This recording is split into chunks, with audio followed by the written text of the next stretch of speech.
Moments before the fourth State of the Nation address of President Ferdinand Bongbong Marcos Jr., we asked some Gen Z what they think about PBBM's performance the past year and what they want to hear in the SONA. Let's hear what they have to say here in the Hangout.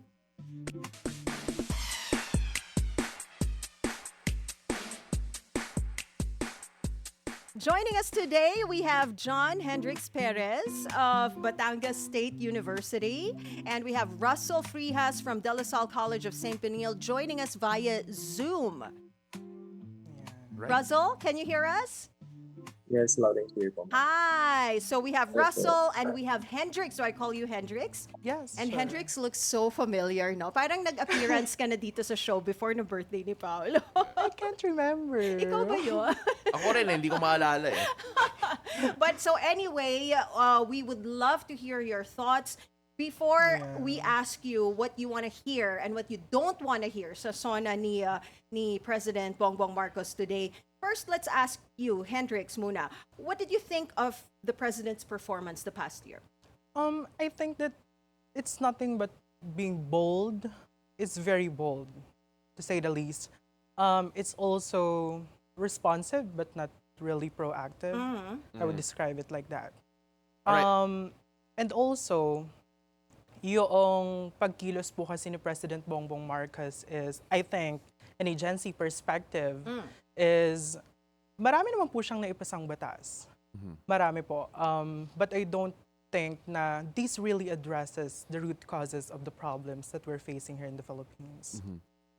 Russell, na-mention Yes, ni Hendrix kanina na bold daw yung assessment niya sa presidency so far, or at least the past year performance ni President Bongbong Marcos. Ano yung opinion mo about PBBM's performance this year?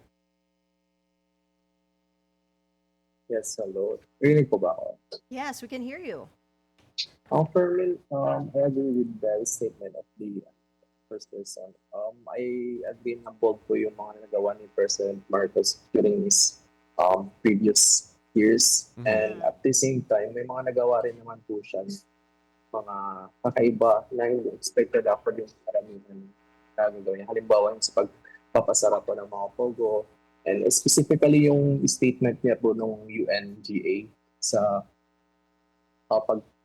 pag-encourage po sa United Nations and other member states na magkaroon po ng policy and against weaponization of the artificial intelligence, which in fact naging victim po ngayon ang president natin dahil sa pagkakalat po ng mga AI and deepfakes video. Alright, Russell, we're gonna try to also get your audio a bit clearer right now kasi medyo garbled ka ng konti kung makahanap tayo ng paraan para maayos yan. But while you do that, I'm gonna go back to itong si John Hendrix. Na-mention mo kanina, bold but at the same time reactive si President Bongbong Marcos in the past year Yes, for po. you. When you talk about yung pagiging bold niya, but at the same, kasi parang counterintuitive yung mga yung sinabi mo eh. Yeah. Why would you describe it like that? Is there any particular action that he made that says, okay, bold siya pero medyo nagre-react siya to something? Yeah. So I called it bold because, for example, the rehabilitation of EDSA, it's a really big project, but I don't think is it really gonna get done after his reign. He also has this Build Better More program Okay. that I believe is great. We were able to build different infrastructures, boost economy, attract foreign investors. Right. But considering the political state and mantle of our country, parang it's kind of impossible. Parang instead of focusing on those things, why don't we focus on the real issues here? Instead of building more, building better more, why don't we rehabilitate what we already have? Right. So hindi po tayo nasasayangan ng resources. But I do recognize his dedication in making Philippines better. Parang meron din naman po siyang mga reforma na naipasa na nakatulong din naman po. Right. For example, the Philippine Archipelagic Sea Lanes Act. It's really helpful, especially now na may issue po tayo sa ating agawan sa ating teritoryo, Yeah. it's really relevant. And I Right. do recognize that. Yeah, John Hendrix, you know what? We're going to put a pin on that muna kasi you're already going through the issues and now we want to hear from Russell Ann. Yeah. Yes, Russell. So may mga points na sinabi si Hendrix. What do you think are the issues na kailangan i-prioritize ni Pangulong Marcos ngayong sa SONA, to mention in the SONA, and to work on the next couple of months? I agree with the statement of Hendrix, no? Yung mga ibang naging nasabi niya naman po. Pero matatakal naman po ng Pangulong Bongbong Marcos yung mga ibang naging problem ng ating bansa. And as he mentioned din naman na bold yung mga statement and mga naging bansa. And he was the one who make the Filipino proud once again. Mhm.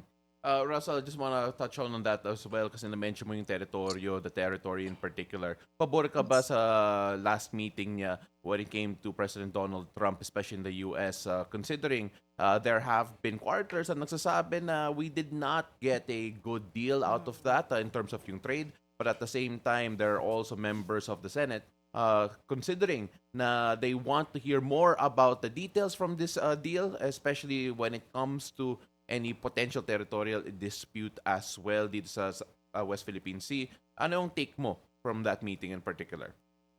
I beg to differ with their opinion. Kasi yung 1%, hindi naman kasi specifically 1% lang yun.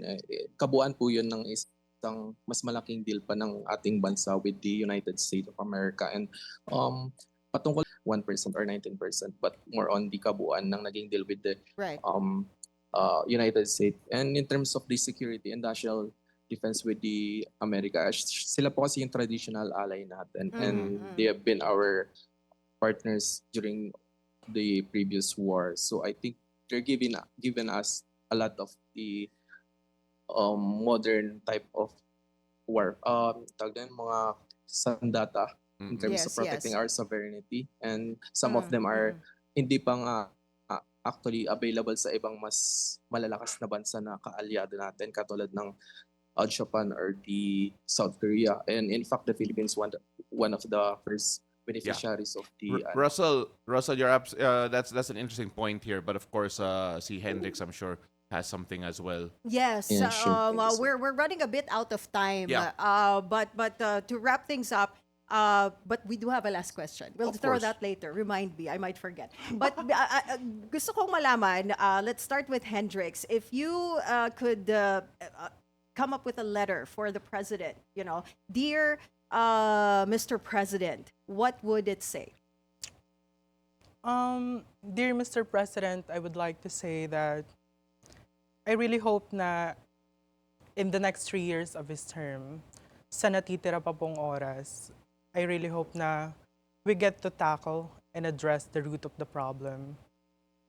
Sana po, i-consider natin yung kapakanan talaga ng mga kabataan, kagaya ko po. As a youth representative, it is very important to me na nare-recognize ng ating government yung aming rights and opportunities. For example, education. I really hope we recognize that. And of course, yung mga mabibigat pa pong problema, tulad na lamang po ng systemic corruption, at saka po yung ating climate action, and yung flood controls and disaster response. I really hope ma-address po natin yun sa natitira pang panahon. Right. Russell, what would your letter sound like? I would say, dear Mr. President Bongbong Marcos, I hope you would also take part in ratifying or amending our articles it pertains to other education sector kasi katulad nga po nung nabanggit nyo nung nagkaroon kayo ng podcast na yung mga teacher natin nag-focus lang sa pagpapasa ng mga student just to retain their record. Hindi naman po yung ibang students pinapasa na lang just to keep their ratings. And I hope you would give more time para mag-prepare yung mga teacher, hindi lang nakafocus sa administrative tasks, but instead in teaching the youth, which will help us in the future and building the bagong Pilipinas. Maraming salamat po, PBBM. All right, thank you so much for that, Russell. But Anne, I think you have a final question. Do you I want know to I throw have a out? final question because this day is called Beautiful Day. What makes your day beautiful, Hendrix? Honestly, just waking up to new opportunities like this. Are you? From intern to a guest, real quick, I'm really happy and grateful to be here, you guys. And also to my family, my sisters. Love you guys. Go naman, Russell. What makes your day beautiful? Um, just by being here. Kasi actually, we're having a humanitarian program ngayon sa Bagong Silangan Elementary School, giving relief goods to fellow youth and other families na affected by the typhoon. So, nagpunta lang po ako dito just to have a quiet time para makapag-interview. And currently, we're doing activity kasi actually. Kaya I hope, thank you for your time and opportunity and having me. No, thank you for And- making the Alright. time. Thank you so much for joining us today. That was Russell Frijas from the De La Salle College of Saint Benilde, and of course, John Hendrix Perez of Batangas State University. Thank you for joining us in the Hangout Thank today. you. Thank you very much. Really appreciate you both. Maraming salamat.